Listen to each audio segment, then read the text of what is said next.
केंद्र सरकार देश से गरीबी दूर करने के लिए एक डायरेक्टरेट बेनिफिट योजना लेकर आ रही है। इस योजना के तहत सरकार देश के ग्रामीण इलाकों में गरीबी झेल रहे लगभग 8.5 करोड़ परिवारों को कर्ज देगी। ये कर्ज इन गरीब परिवारों को व्यवसाय का नया जरिया तैयार करने के लिए दिया जाएगा। ये कर्ज खास इसलिए है कि इस कर्ज पर ब्याज का बड़ा हिस्सा केंद्र सरकार खुद देगी। 1 लाख रुपए का लोन देने के लिए केंद्र सरकार ने हाल में कराए गए सामाजिक, आर्थिक और जाति सर्वेक्षण के आंकड़ों का सहारा लिया है।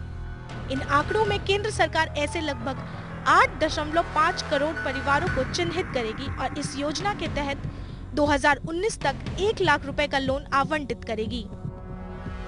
1 लाख रुपए लोन की योजना के तहत केंद्र सरकार की कोशिश रूरल फाइनेंसिंग के सरकारी ढांचे को पुख्ता करने की है। इस योजना का लक्ष्य ग्रामीण इलाकों में गरीब परिवारों के क्षेत्रीय साहूकार और माइक्रो फाइनेंस कंपनियों पर निर्भरता कम करने की है। जहां बैंक कर्ज के लिए लगभग 11% का ब्याज वसूलता है, क्षेत्रीय साहूकार और माइक्रो फाइनेंस कंपनियां इस दर से कहीं ज्यादा ब्याज वसूलते हैं और ग्रामीण इलाकों में गरीब परिवार इस ब्याज के बोझ तले दबे रहते हैं। केंद्र सरकार की ग्रामीण विकास मंत्रालय ने कृषि और एनिमल हस्बेंड्री मंत्रालय के साथ करार किया है।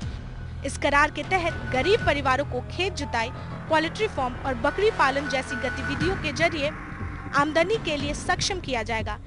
इन परिवारों को सस्ते दर पर दिया गया लोन इन कामों के जरिए आमदनी को पुख्ता करने के लिए दिया जाएगा। इसके अलावा सरकार नेशनल डेयरी बोर्ड की मदद के साथ साथ इस क्षेत्र में निजी कंपनियों की भागीदारी पर भी काम कर रही है। बैंक द्वारा लोन के लिए जा रहे 11% ब्याज दर को कम करने के लिए ग्रामीण विकास मंत्रालय 4% ब्याज इंटरेस्ट सब वर्जन के जरिए कम कर 7% पर उपलब्ध कराएगा। वहीं देश के लगभग 250 अति पिछड़े जिलों में केंद्र सरकार ये कर्ज सिर्फ 4% ब्याज पर देने की तैयारी में है। इसके लिए वो उन परिवारों को इंटरेस्ट सब वर्जन के जरिए ही 3% अतिरिक्त छूट देगी, जो समय से अपने ब्याज की भरपाई करेगा। नेहा चंद्रा, APN, दिल्ली।